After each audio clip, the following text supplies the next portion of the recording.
Hello, everyone, and welcome back to a real spooky podcast. I mean, the Real Lovers podcast. We are in Spooky Month, full on in Spooky Month. Just watching a bunch of horror movies here on the Real Lovers podcast. All the horror movies in the Letterboxd Top 250. And joining me on this podcast today is just another fellow friend, fellow film lover, Alfie Amaya. Welcome back to the Real Lovers podcast. How you doing today? Hello, thanks for having me back. I'm doing great. I'm very excited about the film we're gonna be talking about. And what film are we? What film is that, Alfie? We're gonna be talking about Kiyoshi Kurosawa's Cure, one of my favorite films of all time. And it is currently in the Letterboxd Top 250. I believe it is 143 on the Should 250. should be top 10, but whatever. Yeah, it should be top 10 for sure. Because I really love this. Was a first watch for me. I absolutely was stunned by this movie. It was just we'll get into it. We'll get into it. It'll be more of a discussion than a review because this movie is very open for interpretation. But we'll get into that. But Alfie, welcome back to the Real Lovers podcast again. The first time you were on this podcast, we talked about a film that should not be named. Well, I guess we could name it Indiana Jones and the Raiders of the Lost Ark, and that was a very interesting podcast. But we had a segment. It was called "What We've Been Watching," and I brought it back last episode and renamed it to "Last Four Watched." In honor of Letterboxd, because we're huge Letterboxd fans here at the Real Lovers podcast, obviously because of the series that we're doing. So Alfie, without further ado, what are your last four watched? My last four watch are the first one is Bram Stoker's Dracula from Francis Ford Coppola, which was the first watch for me Mm-hmm. for my 31 days of horror, so-called, that will probably be like 10 days for me. I also watched the new Sebastian Silva movie, Rotting in the Sun, Mm-hmm. which was very interesting. I also watched Almodovar's new short film, A Strange Way of Life. And I also watched one of the best films of this year, which is Anatomy of a Fall. I am so jealous that you got to see it. I saw that on the itinerary when you put that in, and I'm so jealous that you got to see that. It's been Anatomy of the Fall has been blowing up all the film festivals, and everyone's just walking out just completely stunned. What it's the best movie of the year, but what was it like just witnessing everything? It's a nail biter, really. It isn't. I think a lot of people would have thought that it was some kind of courtroom drama that's kind of like a slow burn, like being like a. It is a French film from director Justine Triet, she's absolutely incredible. Her work in this film is just absolutely up the charts. Mm-hmm. If I would compare it to something, maybe I guess it would be something like Network. Mm-hmm. How good the screenplay is and the acting, it's just absolutely incredible. Sandra Hüller, she's who plays the main character. She's probably my favorite performance of the year. And it's a very basic premise. It's pretty much just set up very simply, like in the first minutes. So she plays this writer, and she's having this student over who she's apparently through her conversation is that she kind of based one of her characters on this student, and she was just like kind of asking questions and how about inspiration and things like that. And then her husband, he starts like blasting music, and she's like, you know what, I'm so sorry, my husband is listening to his music. And he was kind of like working on like a wood job in the attic, and there's this kid who plays their kid who's absolutely incredible. One of the best child performances I've ever seen. Mm-hmm. And he just kind of goes out with his dog to take him on a walk, and then he comes back, and his dad is like outside, like he, you kind of see that he like fell from the roof or something that he was working on, and he kind of he's just there lying on the floor with like his head split open, and then it just kind of goes from there to see what happened with that, because it is a very simple premise, but the writing is just so incredible Mhm. that it just gets you like on the edge of your seat.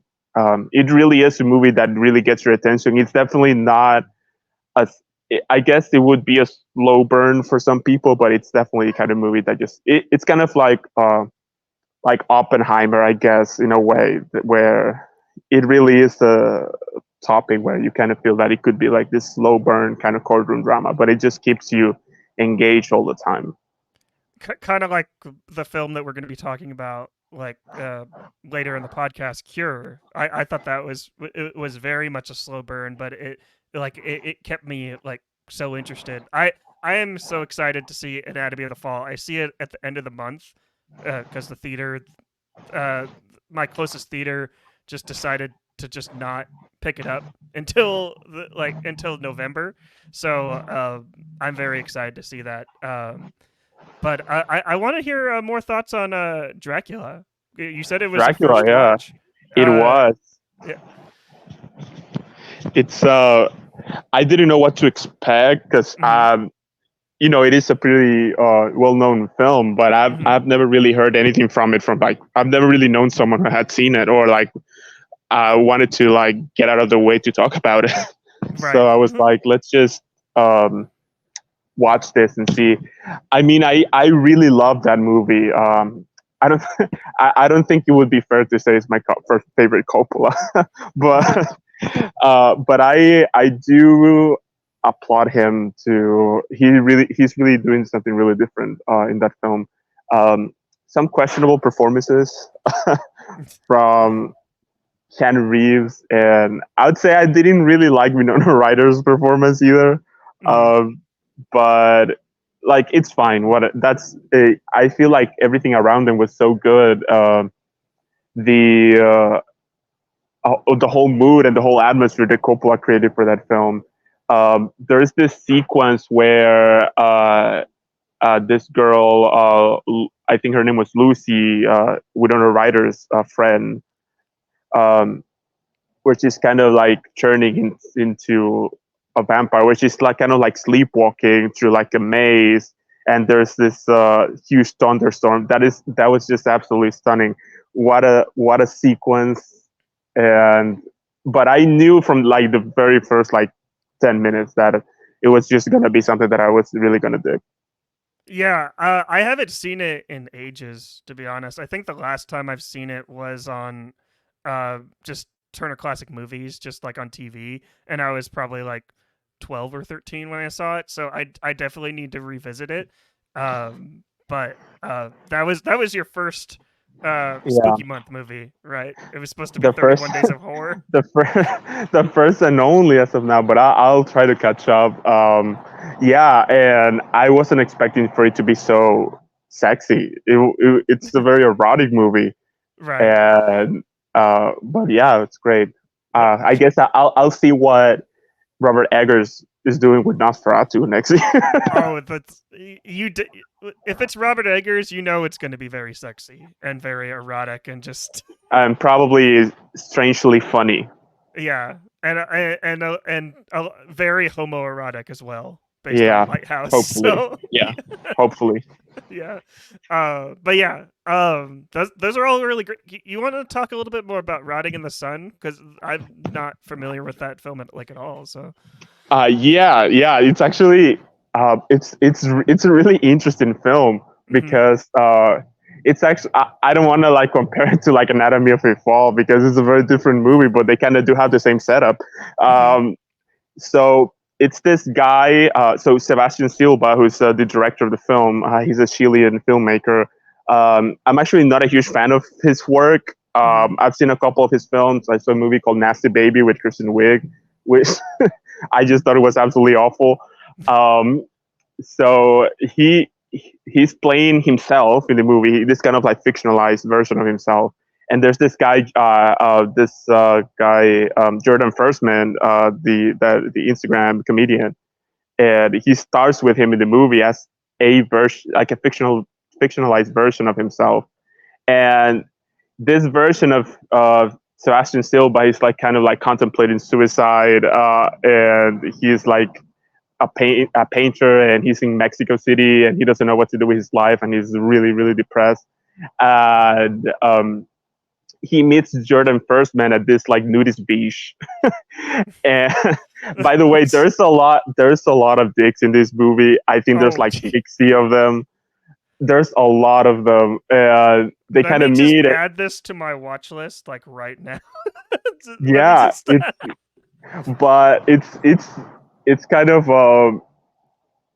it's strange because it's kind of like documentary like, and he meets Mhm. this Jordan Firstman. He's like, oh my god, I love your work, let's work on this. I have this idea for this show. And he was kind of like doing a pitch in this nudist beach. And well, he this director guy, he kind of just hates him. He thinks he's obnoxious and annoying. And then something happens that just kind of takes the movie like on the left field. I rather not say what happens because it really caught me by surprise, and I think people will really be surprised by it. Okay. Yeah. Don't reveal like the twist or the surprise. Because I'm definitely gonna watch this.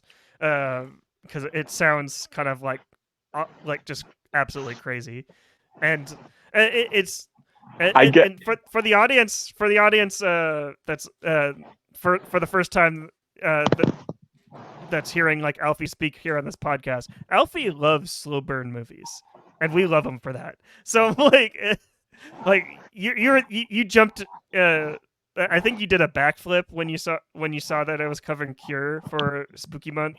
So you're just like, yes, I want to do this. I want to do this episode. So, but yeah, yeah, yeah, it, and so yeah, sorry. yeah, I just I guess I strongly recommend the film, Mhm, Rotting in the Sun. Very a very strange film. mhm, But I adored it. It was great. It has one of the best like, it has one of the best dog performances from a dog that I've ever seen. And also there's an in Anatomy of a Fall, another one of the best dog performances I've ever seen. It's just amazing. And unfortunately, I wish that I liked all four of my last watches, but I did watch the Almodovar short film, mhm, Strange Way of Life, with Pedro Pascal and Ethan Hawke, and I mhm. hated it. I absolutely hated it. Oh It's no. so it's just absolutely, it's just terrible. It's just so bad. I don't I think it's the worst thing I've seen this year. Oh, well, now it's on my watch list because like if you say it's the worst, I gotta check this one out. Is Yeah, I is mean it it, is it it is bad? sure. Is it so bad it's good? No, Or it's just bad. oh It's dang. just it's kind of like it's funny because I mean, Almodovar has been going around that this short film was kind of like his answer or whatever to Brokeback Mountain, Mm-hmm. and I guess I believe he was approached to direct that film when it was pre-production, and he like dropped out because they didn't want him to include so much sex in it apparently, Mm-hmm. and then he made this, and it doesn't really have any sex in it, and it's just, and the writing is terrible, the acting is awful, probably the worst performance I've seen from Ethan Hawke. It's just That's absolutely, it's just awful. wow. Um.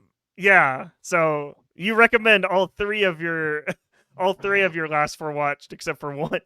Yeah, I wish I could Strange way recommend of all four, but I really don't recommend that short film. I mean, I life. guess it's like 30 minutes long, so I guess you could, if people are interested in like maybe curious about it, If I you guess need to it's burn fine. 30 minutes, Oh then yeah, check but out Strange those Way are of like Life. the longest. Those are like the longest 30 minutes ever.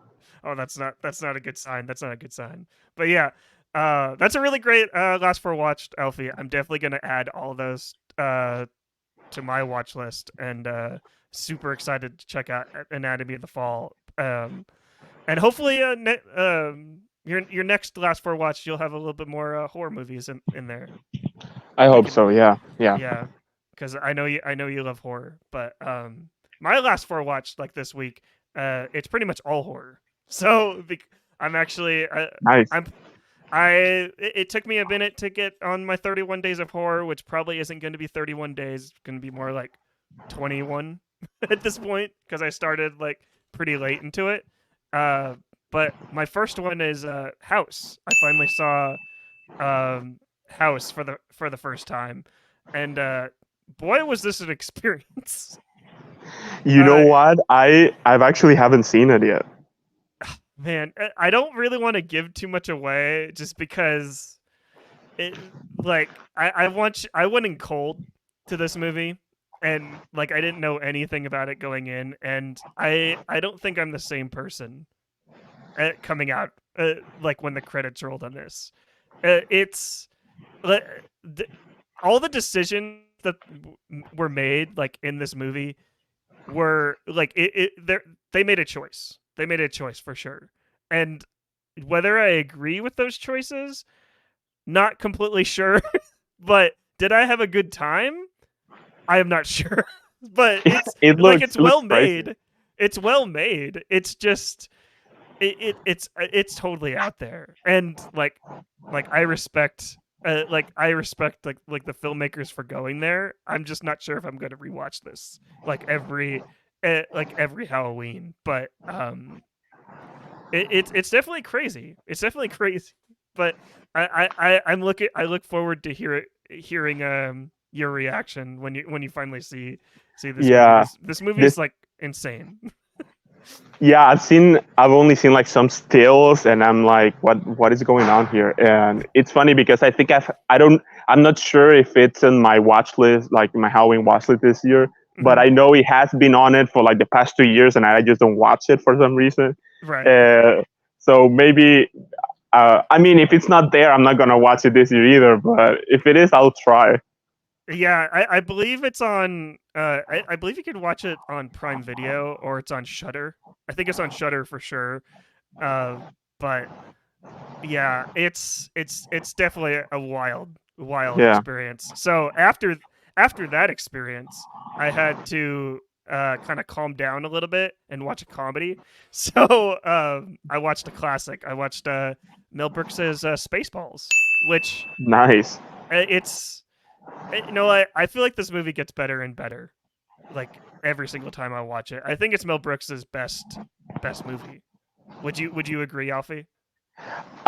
Yes, I think it's the one that I've seen the most from Mel Brooks. I think Mm-hmm. I've seen it like 6 or 7 times, and it does get better with each watch.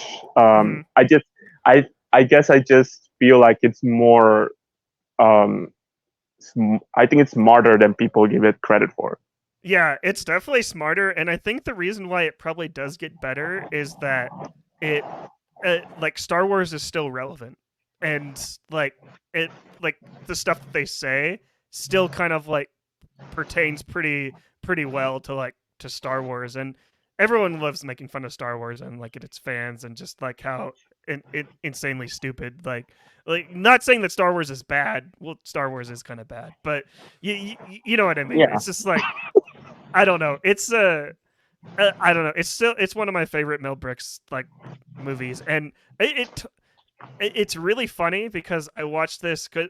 The last episode I did with Cale Smith from the Youth Critic podcast, we did the Alien franchise. It was my first watch for that, and seeing and seeing the chest burster, the chest burst like scene in Spaceballs after seeing that the first scene of that in Alien, it totally has a whole new meaning like for me. And like it even has like John Hurt, like the like Mel Brooks got John Hurt to do the chest burst scene like again. And I still don't like it because it's kind of disgusting. It's I don't know, I just love it. It's really great.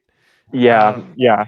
I Well, wait. You watch like all of the Alien movies? mhm.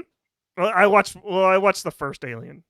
The first one, yeah. Yeah. I actually, I, I usually have like a hot take on it because I love Alien. I think it's probably one of top three horror franchises for me, and I've seen them all and I like them all, Hmm. but I don't know why people like the second one a lot. Like some people say like it's the best one, but I the James Cameron Aliens, and I really don't like that movie.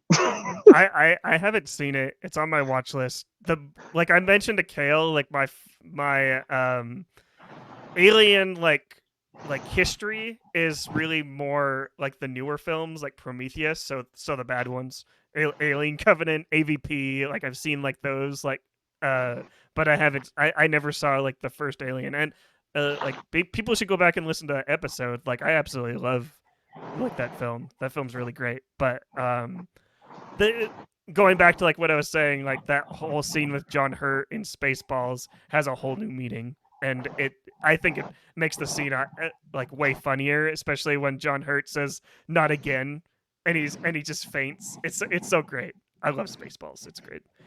But the next film I watched was Suspiria, the Dario Argento film about ballet dancers Yeah, that randomly get murdered. Like I called it it's very fun. Hogwarts. I called it Hogwarts because basically it's just an unsafe school, and like the instructors could do something about it, but they actually don't. Um, I gave this one. This is out of everything that I've watched, like in my last four watches. I think this is probably my least favorite one, but I still appreciate it. I think Suspiria is really great. I just think the score is a little bit unbearable, and it made watching like the movie very tough to watch. Like it's a tough watch, like in general, because it's a very violent film. But I don't know. It's uh I don't know. It Have you seen Suspiria, Alfie? Yes, absolutely. I do love. Well, I don't. I wouldn't say that I love Suspiria. Honestly, Mm-hmm. I liked it. I thought it was fun, but I do agree with what you said about the score. It is very deafening. Mm-hmm. It's very. It does. Um, I don't like talking ill about the score because I do think it's very good like on its own Mm-hmm. thing. I think it's very good, but I mean I guess it's just with the sound design of the movie, and also due to the fact that I do think the remake is a lot better. Yeah, I have the remake on my watch list. I might actually watch that a little like later this week, but I wanted to like I had like the original on my watch list for ages, and I wanted to check it off for Spooky Month. And like I wouldn't say it's a bad film, and like when I say like the score is like unbearable, I like that's like a choice, and I feel like that was the whole reason they wanted people to be on edge. I just didn't like being on edge, so it was very uncomfortable for me. Oh, I Uh, would, the funny thing is that on the remake, so Tom York from Radiohead, he scored the Guadagnino's remake, and that was his very first score. I don't think he has ever done even after that. I don't think he has ever scored another film yet.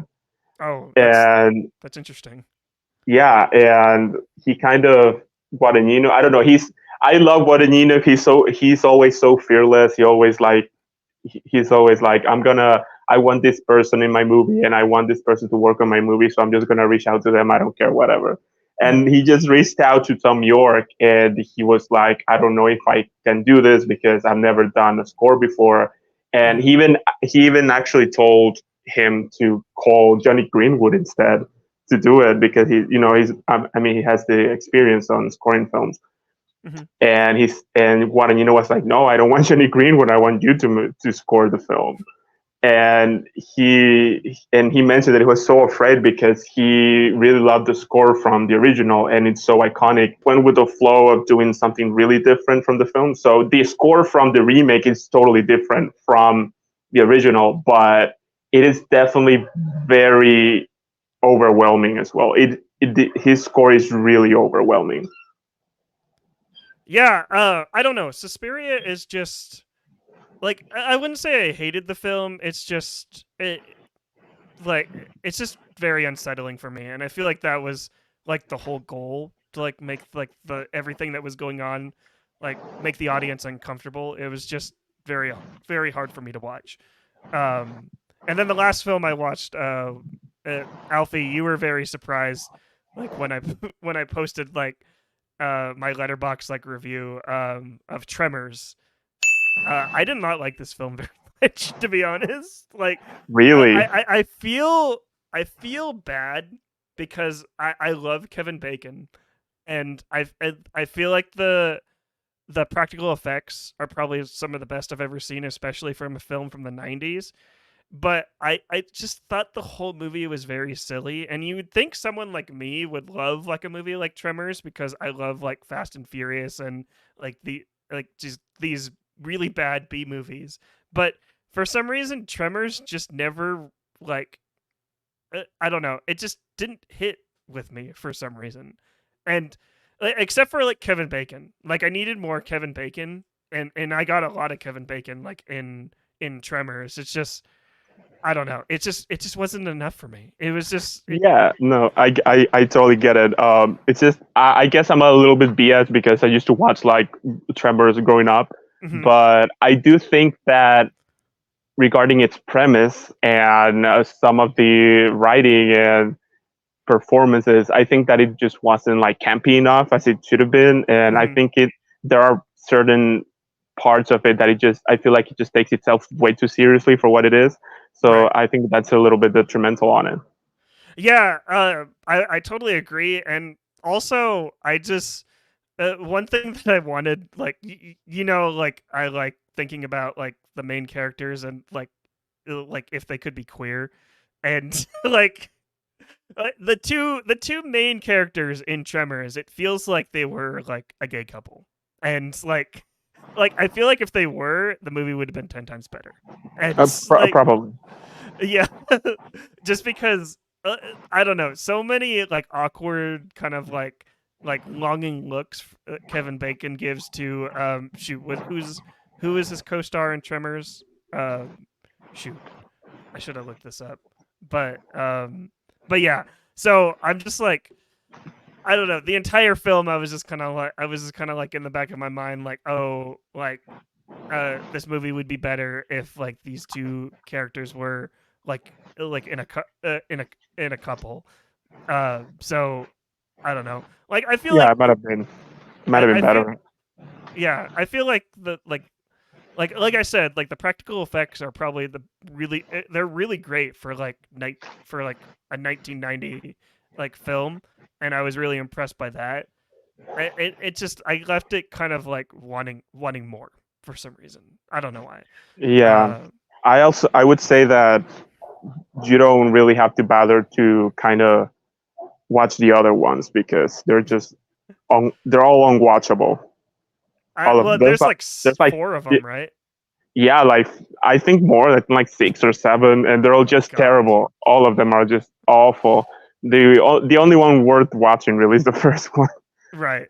Well, thank you for that suggestion because I'm probably not going to. I already have a franchise that's like 7, 8, 9, 10 movies in that I'm already invested in. I don't need another one. So Yeah, I mean, I have Saw, so that's my horrible franchise that you're I right. keep watching for some reason.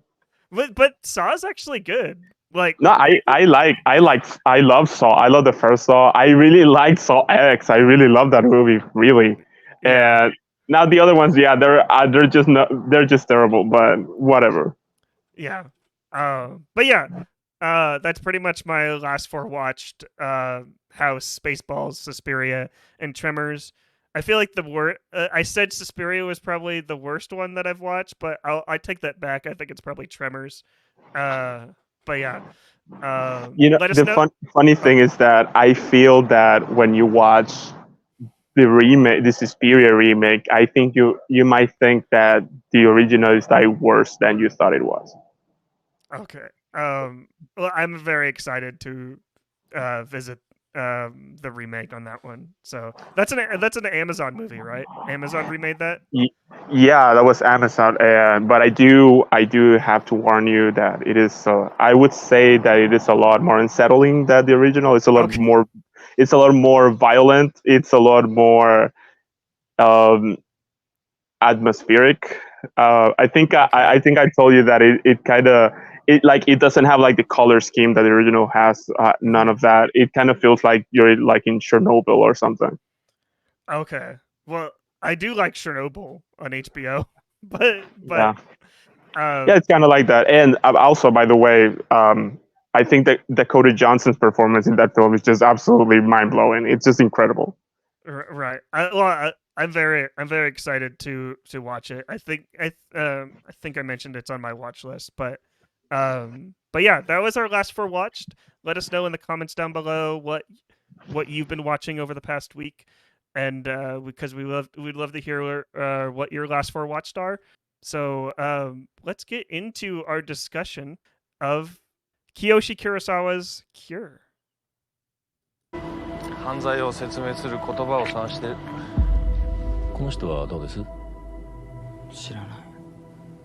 これはあなたですよ。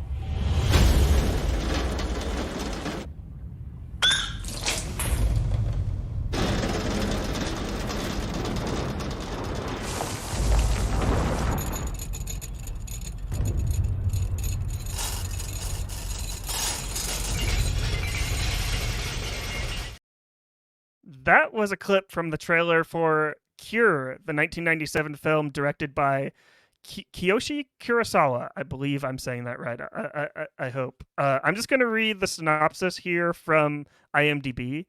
A frustrated detective deals with the case of several gruesome murders committed by people who have no recollection of what they have done. Alfie, I'm going to let you go first because you absolutely love this movie, but why do you love this movie so much? Yeah, actually, the funny thing is that this film I watched it for the first time about 2 years ago, and it was Mm-hmm. for my Halloween marathon that I was doing. I watched this film, Mm-hmm. just like you did, and I didn't know. I was not familiar with Kiyoshi Kurosawa's work. Mm-hmm. That was actually the first film that I watched from him. Um, I've seen three now, but I've seen another film called Pulse and Mm-hmm. one called Sands, which are a little bit more horror, I guess, because Mm-hmm. he's really well known in Japan as a horror director. Yeah, Um, yeah. I think that's. I hope like the listeners don't get mad at us for covering this for Spooky Month because it's not like Cure is not horror. It's more of like just like a crime thriller, like a dramatic thriller, and like thrillers are still horror. Would you still throw thrillers in like the horror genre? uh, yeah, actually, I would. I mean, I guess it depends because I'd say, for example, let's say something like Anatomy of a Fall, for example. Mm-hmm. That's which is I would say that it is a thriller film, but I wouldn't. It doesn't really have any horror elements. Mm-hmm. While Cure, it is also a thriller, but it does include a lot of horror elements, which I love. There's a lot of films that I love when they do that. Something that I mentioned last year, talking about Todd Field's Tar, is that it's also a very similar film to this one, I would say, because once I rewatched Cure like 2 days ago, um, it's very interesting how it kind of plays with those horror tropes Mm-hmm. to do this kind of like procedural, like slow burn that you kind of figuring out for yourself. It doesn't really explain you anything, or it doesn't really give you very easy answers. But yeah, I do think. I mean, I wouldn't be mad that someone would be like, I love Cure is my favorite horror film. Like, I wouldn't mind because I do think it, at its core, I guess it's a thriller, but it does. I think it does fall into like the outskirts of the horror genre. Yeah, and I feel like for me, like when I was watching this for the first time, it was about a couple days ago for me as well. Is like yes, it is a thriller, but like the horror elements that I got from it is that this movie is very hypnotic. The way it kind of like slowly like kind of like rocks like the audience into a trance and like keeps you on edge in a good way. Like I know I just talked about how Suspiria kept me on edge in like a bad way. This one like I couldn't keep my eyes like off the screen just because like Kiyoshi Kurosawa, like with his brilliant editing and just and shot. Who shot this? Like, who was the cinematographer for this? Like, because it absolutely stunning cinematography for this film. Oh yeah, absolutely. I'm not sure who shot it, but I do I think it might be like the same guy who like shot his other films. Hmm. I think he's let me see. Tokusho Kikumura. Hmm. He's the cinematographer. He also worked on the other Kiyoshi Kurosawa films. So yeah, he's great. He's also I believe that because this film was included. Bong Joon Ho mentioned that this is one of his favorite films of all time. I think he put it like in his the sight and sound poll he did, Hmm. his top 10, and he's always talking about Kikimura's work as a cinematographer and how his shots and the direction by Kurosawa was like a huge influence on Memories of Murder, and how that film wouldn't really exist if it wasn't for Cure. Yeah, I believe that you mentioned like films like in your letterbox review, like films like Zodiac wouldn't exist because of without Cure. Like it's like the way like this like the because like the story I feel like is pretty simple. Like here, it's just really about like this one detective trying to figure out like murders, but the way he like basically uh like figures out kind of like everything. It's slow. It's so slow and methodical, and like I don't know. I just like the way like Kurosawa is basically just kind of just like slowly unwrapping like the present like with us. Like it's almost like I heard a lot of people like talking about like this film, how Kiyoshi Kurosawa didn't necessarily know like where he was going with this movie, and he was kind of like figuring out like the story along with us. And I love like those type of like puzzle boxes, like uh when I watch movies, just because like the just like the filmmaker does like uh is learning along with us. I think that's really great. And uh but yeah, sorry, that was a long winded. So Yeah, no worries.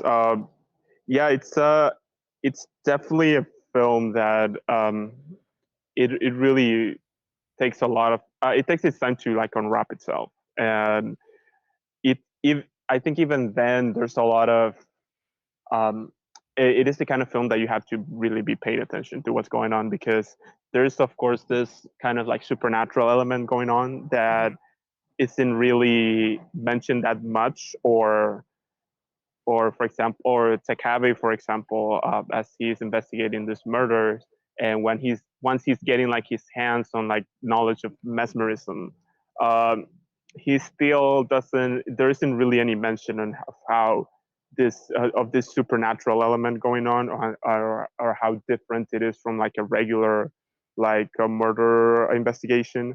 mhm. Um, and I love that. I love films that are just that are just slightly supernatural, that it just kind of feel off, and there's something that it's definitely like something happening that's like out of the hands of the characters, Mhm. and that's the way that Kurosawa kind of like is the audience into that realization. There is that, for example, in the very first scene, where in the beach, where they're just having this conversation where he's like he's looking for a particular place, and he's like, you have to go west, this you're not on the right beach, and then he just keeps asking and asking and asking again, and he just kind of like drive just like add a little bit of insanity to the other characters, but also to the audience, and kind of like gets you on edge, kind of like making your brain try to figure out what's going on. Mhm. And once it starts to unravel and you realize that how there's like this evil like presence that you feel within the movie, so palpable, and it just kind of makes you want to continue to see what happens. Yeah, and like that scene you just described, like it, like I feel like it adds that tension with the one take.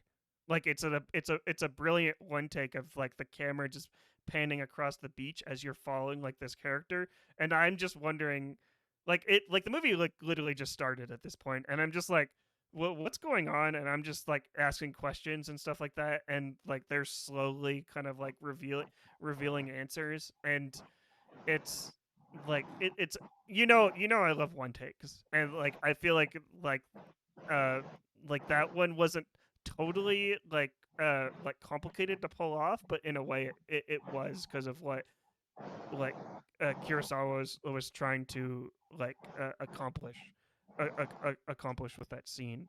But do you have like a favorite scene? Because I have several. I think like for me. So. I think my favorite scene would be the scene at the hospital Hmm. with the doctor, because at this point you kind of already know, or you kind of have an idea of what's going on, or how Mamiya is able to like manipulate these people to commit these murders. Hmm. And at this point you're just always kind of like, well, it's just the you're just kind of looking out for him, like getting like a lighter or something like that. And there's the scene in the hospital where he kind of uses that the mesmerism with this glass of water, which you kind of didn't see coming, because he was always using the lighter. And Hmm. in that moment I feel that the movie kind of shifts, and it gives you like a more informed take on Mamiya's character, and how, I guess we can call it like his power or something, or Hmm. how how he's able to do this procedure, or whatever. Because I mean, once it explains in the film that he has been studying that for like years, and the film doesn't really treat this hypnosis as like a supernatural thing. It's just Hmm. something that you can like learn to do. A Um, skill. It's a skill for sure. it's a skill, exactly, and he's just kind of doing it to commit these murders. And and, and that's the thing, because at this point you realize that you don't really know how it works. Hmm. That it's just kind of like it could anything that could that could happen. He could do this mesmerism with whatever he has in his hands. Like he doesn't really need this lighter, and that's kind of, I feel like it kind of goes into this point of inflection where it just kind of, the stars go everywhere, and you kind of just don't know where it's going to go after that. Yeah, I totally agree. And what reminded me a lot of like the way he kind of like the way Mamiya basically like kind of like hypnotizes people is I like that, like what you just said there, that they don't really explain it, and it reminded me a lot of like Inception, a lot of like how they don't explain how uh they go into people's dreams. They just kind of like it leaves like it leaves up for interpretation for like the audience to be like, oh, is this a skill, is this a super, is this a power? And I love it when films do that, because that makes like their film like makes the filmmaker's film like absolutely timeless. And and uh and I feel like the film is better for that. And like I think when the credits rolled on this film, I thought it was an absolute masterpiece. I may not have understood it like totally like completely, but it's like I know, like I said, like Suspiria was a film that I wasn't going to go back and rewatch because it was so unsettling. I feel like I have to rewatch like Cure at least every single year. It's going to be a recurring movie, like for me, like for my watch list. Like I know that is for you as well, Alfie, right? Because you saw it this year. Oh yeah, yeah. I watch it all the time. I Hmm. actually, when I rewatched it about 2 days ago, I realized that I how much I love the film, and how much even its influence into like my own work, I guess, and what I've been working on. It's just it kind of just propelled me to like put it on my top all time top five. Mm-hmm. Because I just realized that this is really the kind of impact of a film that you kind of put in your top 5 of all time. Mm-hmm. Um, so yeah, I do watch it all the time. Especially I like to study this film a lot, and yeah, I think I've seen it now about 6 times. I think. Oh wow.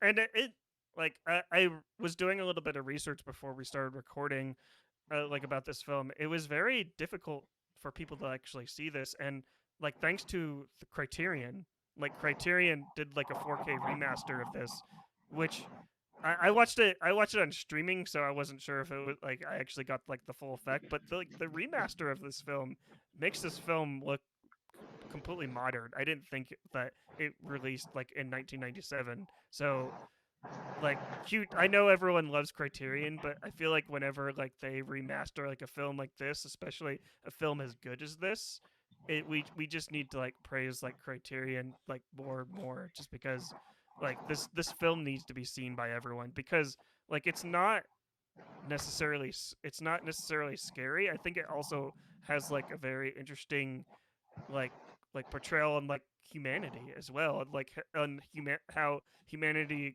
manipulates people to do like like to do things that they want them to do and stuff like that. I don't know. It's just like so many themes in this movie. It's just about uh, manipulation and hypnosis. It's just uh, this movie's great.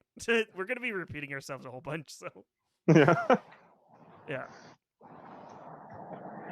Yeah, it's yeah, I think at this point it really I do agree. Hopefully, I'm very glad that Criterion got was able to remaster this film, because it was very difficult to kind of get your hands on it. Mm-hmm. I think I watched it. Where did I watch? I watched it in theaters for the first time.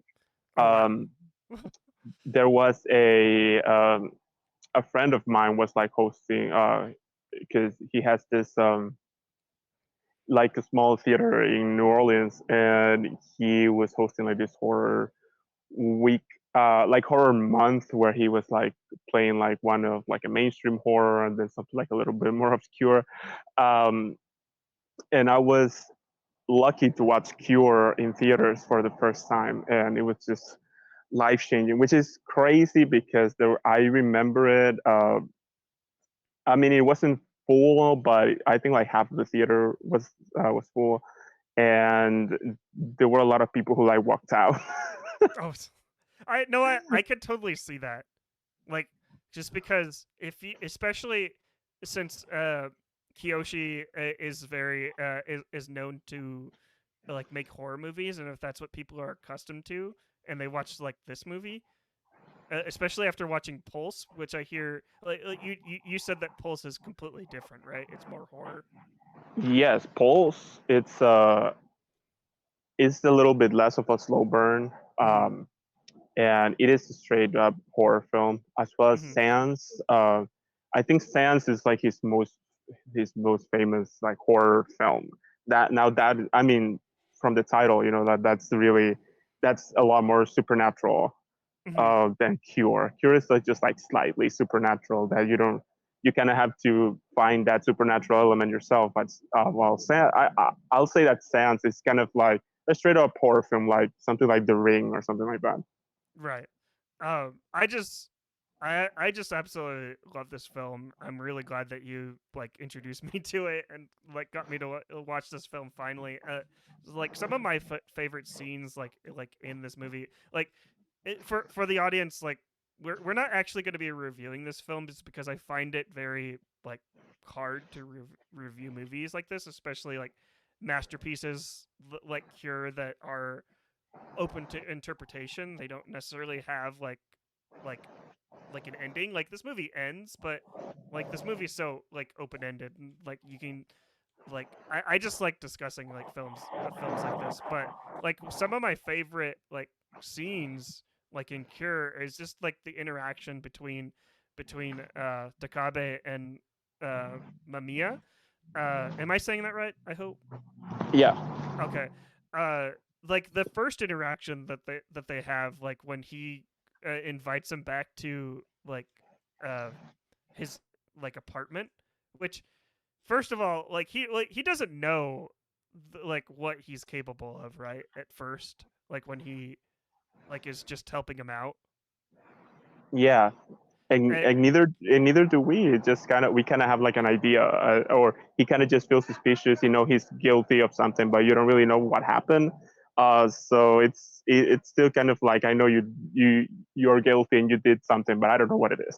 right, it's just for me, for someone that's an introvert, I would that's immediate red flag. I don't want to bring anyone back. It's like like especially for people that aren't like saying anything to me. Like I know he felt sorry for him because he was just like out like on this beach and just kind of like he didn't he didn't know where to go. But for me, it's like I'm playing it safe at this point. So I'm just like, especially like just like the first interactions where like Mamiya would just be completely in shadows, and like the way like the shots are framed in this, like completely had me on edge and stuff like that. Like I was because Letterbox, the weird thing about Letterbox is that the genre that they have this under is horror. Like when I filtered for the 250, I looked at horror. I'm like, oh, okay, cool. Like this movie looks interesting. So I was like expecting like horror like elements, but I like not saying I'm like I was like looking for a jump scare, but I was kind of like it it's very interesting like how like all these shots are framed and how everything is kind of like timed out. I expected like a jump scare and then they would just move on, which would uh which I appreciate. I just think it's like very interesting way to keep like the audience on edge. So Yeah, I think it happens a lot on Letterbox, where I guess there's always like a little like thing from a genre, and they just like kind of like plaster it on mhm. the um, on the film. Like for example, I think going back to Tar, I thought Tar was a really funny movie, Mhm. um, but I wouldn't think that it's a comedy. And I think it was Paul Thomas Anderson who, I think he was at the DGA Awards like talking about Tar, and he was like, "This is one of the funniest movies of the year." And I was like, "Okay, okay, so I'm not crazy. It is a funny movie." And then Letterboxd kind of like just plaster it in comedy, which I wouldn't necessarily do that, but whatever. Right. I feel like they were just kind of in on the joke at that point, but yeah. Uh, but do you have any like more final thoughts on Cure? On Cure, I would say that this is the reason I love this. I mean, this is gonna sound kind of weird, but I really love films that where you can kind of feel that it has like its own presence or like its own Mm-hmm. aura of some sorts. And I feel like this movie it feels evil. It feels like it is something that you really shouldn't be watching. It feels like something like the Blair Witch Project or Mm-hmm. or The Witch, or um, I would say also that's how it feels with the Suspiria remake. It just feels like something that it's just so evil that you kind of feel like I probably shouldn't be watching this at this time. And it's not something that it's not something like The Exorcist, for example, which is Mm-hmm. like a straight up about like a demonic entity. Because The Exorcist feels, I wouldn't say that that movie feels evil. I guess now, I'm sure it felt very evil like when it came out, but I don't feel that now. But I do think, I think it's a great film, but I don't feel like it's evil presence like in Mm-hmm. this film. I don't know, like I don't know if you've seen Funny Games still. The It's on my Michael watch list. Haneke, It's on my Michael watch list. Haneke's film. I would. That's also another film that I love. That film. It's in my top 10 of all time. When you watch it, I do really want to hear your thoughts because every time I mention this, people are like, "Are you insane? Why are you watching this movie?" It's like, because it's very similar to Cure because it doesn't really, it feels horror like because of its evil aura, its evil presence. So I think that's why horror is usually like lumped into horror film because of how it feels when you're watching it instead of what it's being shown on screen, which is the same as funny games. Hmm. And that's why people were there are people don't get really that upset when you call it a horror film, because I mean even Kurosawa didn't really get that mad when people call Kuro a horror film because of that feeling. And I think that's why it really is horror because of Hmm. how it makes you feel and how the energy that this film it's giving you. It's just something like otherworldly. I think it really speaks to like the power of film, really, because it just unsettles you so much. It's just crazy. Yeah, and just like it unsettles you so much on such of a simple level. Like like I mentioned like at the beginning of this discussion, like it like the movie like what Mamiya is doing is like hypnotizing people and manipulating people. I feel like it's like what Mamiya is doing is calm is it's almost kind of like I, I might be crazy for thinking this, but it's almost like Kurosawa is Mamiya, where he is manipulating the audience to feel a certain way. It's like it's kind of like how going back to like Inception, how like how Cobb was kind of it was like a surrogate for Christopher Nolan, and Mamiya here is a surrogate for Kiyoshi Kurosawa. Like, would you agree with that in a certain? Yes, actually, I would because even the structure of the film and how the script is structured, you can tell that Kurosawa wants to keep you in the dark as much as possible, as much as Mhm. in the dark as the Cave is, because they don't, as we said, he doesn't really bother like explaining you like what this mesmerism is. He just kind of tells you like, well, this guy like he was in college and he was like studied psychiatry and he like Mhm. learned about this mesmerism thing and now he just knows how to do it. But you know that this mesmerism thing it isn't a thing. It's just kind of something that it was like a theory like a century ago, and now you know that it's something that doesn't exist. But then you're watching this film that it feels so real that they're treating this topic so seriously, and you can even feel like is this I feel like it kind of makes you want to like research after like is this a thing, like is this real, can you do that. um so yeah, I do think that Kurosawa is really doing the same thing that Bami is doing, just kind of manipulating you into thinking that this certain thing is going to happen, and then um kind of wanting you to solve the puzzle, just like how Tabak is solving his own puzzle with his murders. Yep. So that's very interesting, and that's a very interesting considering the ending as well.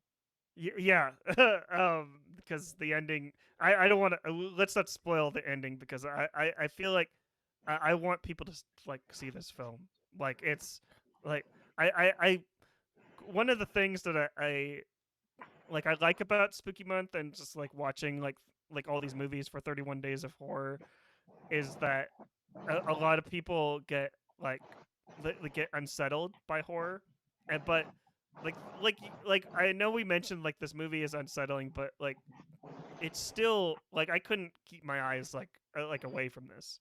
Like normally like when I watch a movie, I know like it's this is really bad, but like especially when I watch it at home, like I'm usually like checking Twitter and like checking messages, but like here I turned off my phone for that. It was just because I knew I was in for something like really great. Um but yeah, let's not spoil the ending to this just because I feel like I feel like people need to just experience like this film for sure. But but Yeah, yeah, I totally agree. Yeah, it's yeah. it's such. I mean, I really love the ending. But yeah, I really want people to watch it Mhm. on their own and just kind of like it is definitely a film that is just really open to interpretation. Um, and yeah, I think that's on purpose. Again, that you mentioned, like with Kurosawa as a I mean, Mamiya is a surrogate for Kurosawa, and I think that ending kind of makes that make sense. Where you just kind of there, kind of like making like your own theories, or even trying to like explain to yourself how this mesmerism thing works, or if it's real at all, or if there's some kind of like collective delusion or whatever it is. Mhm. So yeah, it's very interesting. I think I also think this is one of like the best like films about like psychiatry. Um, Mhm. and yeah, if you have, and then you have like people like Bong Joon Ho and then David Fincher talking about it, and about its brilliance and how this film has inspired them into doing their own work. I think Fincher did mention when he was developing like a Mindhunter, that he really wanted that to feel like in the same vein as Cure, uh, that he wanted it as well to feel that there was something like slightly supernatural happening during Mindhunter, but nothing concrete, or maybe it's just, or he mentioned that it might feel like the supernatural element because of how evil it feels. It just makes you feel like this type of alienation where you're kind of like, okay, so this isn't something human, or something that human. This is not human behavior. Mhm. Yeah. I totally agree with that, and I'm all about like films like that, and that's why I ate up pretty much uh, everything about this film. Like when the Criterion sale comes out, I'm definitely gonna buy the 4K Blu-ray for sure, just because it like like this film's incredible. But Alfie, this has been a wonderful discussion. We just hit right around an hour mark. I would love to, I would love to have you back on like next year, and like just and we could rewatch like this film again, and then see if we have anything else since it's open to interpretation. See if we it's because we change like every single year, see if we find something new about this film, and I feel it, and I recommend that for the audience to do that as well, like when they after they see this film, just revisit it every single year, just because you'll definitely like get something new. But um yeah, Alfie, Yeah. thank you for this discussion. This has been really really great. But where could people find you online, Alfie? Yes, you can find me on Twitter and Instagram at Fonse the Snowman. So on Twitter, we usually do the movie ranking spaces from time to time, talk about movies, a specific topic, and but everyone's welcome when we're live. Right now, we don't have a specific like day or that we do it, but yeah. But if you see us live, please join us, and we'll be happy to have you. Yeah, for sure. Like Alfie, like the moment like I met you like during doing those rankings like on Twitter. I'm really glad that you said Twitter because it's yeah, I'm not Yeah, I if mean, it, I don't know if people say whatever. I mean, it's weird to say something like you can find me on X. or X, formerly known as Twitter. So Yeah, but your spaces that you do with Skadoosh are just like they're always so welcoming, and the way you just kind of we just recommend films for 3 hours. And I remember the space that we did like with Steven Spielberg. We that took us like a full week, right? yes. Which is absolutely like insane. Everyone should join uh, uh like those Twitter spaces if you see Alfie like in one of them. Have a conversation like we just had a conversation on this podcast. But yeah, follow him on Instagram and Twitter. Links will be in the description down below. You can follow me pretty much everywhere on social media: Twitter, Instagram, YouTube, TikTok at Marley Loves Film. I love chatting about film. Let's talk about film as well. You can listen to this podcast anywhere where you listen to the podcast: Spotify, Pocket Casts, iTunes, pretty much anywhere you listen to podcasts, we're there. Uh, Also, give us a little subscription on Patreon for $1 a month, only $1 a month. You get access to our community Discord server and behind the scenes bonus content. Uh, it's not a requirement, but if you want to throw $1 our direction, it will help us keep the podcast going and keep these lovely discussions going that we just had, like the one we just had about Cure. But yeah, um, the next movie that we're going to be talking about here on the spooky series here on the Real Lovers podcast is going to be The Shining. I'm very excited. Oh, Yeah, that's going to be a first watch for me as well. really? You haven't yeah, seen The Shining? I haven't seen The Shining. And Skadoosh is going to join me for that one. So your partner in Nice. crime. So Oh my god, I can't believe you haven't seen it. That's just like bringing the point I was talking about. The Shining is also a kind of movie that it just feels evil. Okay. I'm very excited to watch it. It's just the only reason why I haven't seen The Shining like before is because my mom she didn't like Jack Nicholson like all that much. So she kind of find him like kind of like a creep like in real life. So out of respect for my mom, I didn't watch like movies with him in it. But now like Yeah, I don't so know if many it years was. I later. think it was a good idea for her to watch The Shining because he's really creepy in that movie. Yeah, I'm very excited to watch it for the first time. But stay tuned for that episode next week. But without further ado, my name is Marley Silverbrand for the Real Lovers podcast, and Alfie and Maya from the movie ranking space. keep watching movies. We'll see you next week with The Shining.